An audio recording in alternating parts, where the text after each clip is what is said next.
My girlfriend read my therapy chats. So I've been feeling confused about my relationship lately. Didn't know if I really wanted to stay or end things. I decided to get help from a therapist to figure that out. I wanted clarity before doing anything I might regret. This weekend, my girlfriend and I went on a short trip together, but at some point, she took my phone and saw my messages with my therapist. That's how she found out I'd been thinking about freaking up. She was devastated. She said that even with all our fights, she had never once considered leaving me. She told me she wasn't mad at me, just hurt by the situation. She even said she admired me for going to therapy. But she also said she needs time to think, because she loves me deeply and she's sure about us. Well, I'm not sure about her. Her exact words were, "I wish you loved me so much that breaking up would never even cross your mind, the same way it never crossed mine." This one hits deep because it shows how love and doubt can coexist and how painful that realization can be. Therapy isn't betrayal. It's actually one of the most mature things someone can do. It's choosing to face confusion instead of hiding behind fake certainty. But from her perspective, it's like reading a love letter that ends halfway through. You see the affection, but you also see the hesitation. The truth is, no one wants to love more than they're loved back. Sometimes therapy gives us clarity, but clarity can hurt, especially when it shows that love alone might not be enough. Story 2. Can sleeping together on the first date lead to a real relationship? So I've been talking to this guy for about a month now. We've talked about everything, even about sex, but we haven't met in person yet. Our first date's coming up, and I keep wondering, is it bad if we hook up right away? I've heard people say if you sleep with someone on the first date, they'll never take you seriously. I really like him, but I also don't want him to see me as just a fling. Honestly, a guy who judges you for doing something with him is a hypocrite. But yeah, it happens. Do whatever you want, just safely. If he's a jerk, it'll show fast. And since you two talk openly about everything, maybe just bring it up. It'll tell you a lot about how mature he really is. People love to attach moral value to timing, like there's a right day to have chemistry. But the truth is, connection isn't about when something happens, it's about why it happens. If both people are genuine, it doesn't matter if you kissed on the first date or the 10th. What really defines the future isn't the first night. It's the morning after, and how you treat each other when the excitement fades. Story 3.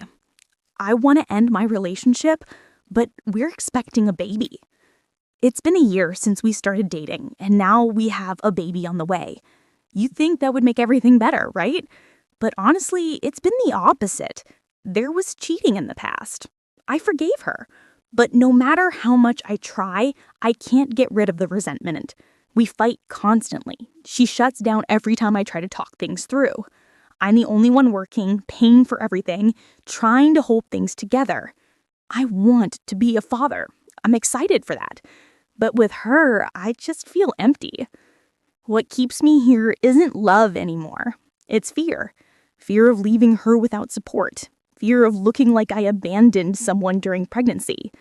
But I also know that a baby doesn't fix a broken relationship.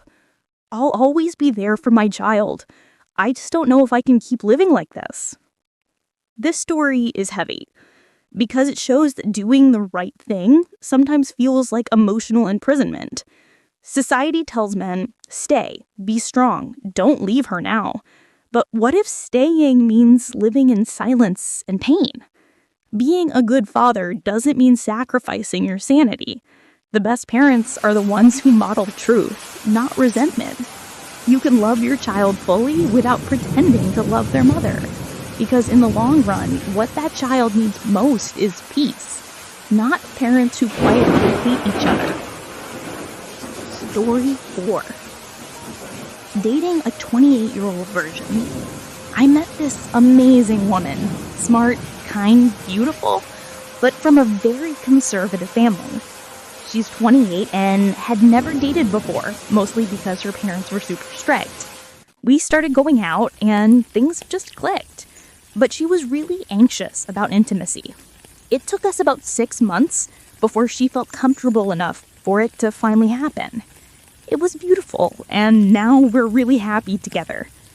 But lately, my mind keeps messing with me. I keep thinking that one day she'll want to live the youth she never had. Go to parties, hook up with other guys, just experience what she missed out. I've never said this to her, but it's eating me up inside. Is it bad that she lost her virginity this late? Or am I just overthinking? I used to be so emotionally cold, but if this thing ever ends, I'm done for. You're not overthinking. You're just scared. When we meet someone pure-hearted, we start fearing the day life might corrupt them. But here's the thing. Maturity isn't about how much you've lived, but how deeply you felt. She waited not because she's naive, but because she values meaning. The best thing you can do isn't to protect her from curiosity. It's to create a relationship so good that she never feels she missed out on anything. Love her freely, without fear. Because if she ever does wander, it won't be because you weren't enough, but because life has lessons she needed to learn. And that's something no one can control. Every one of these stories reminds us that relationships aren't black and white. They're made of confusion, timing, guilt, love, and sometimes the courage to admit you're lost.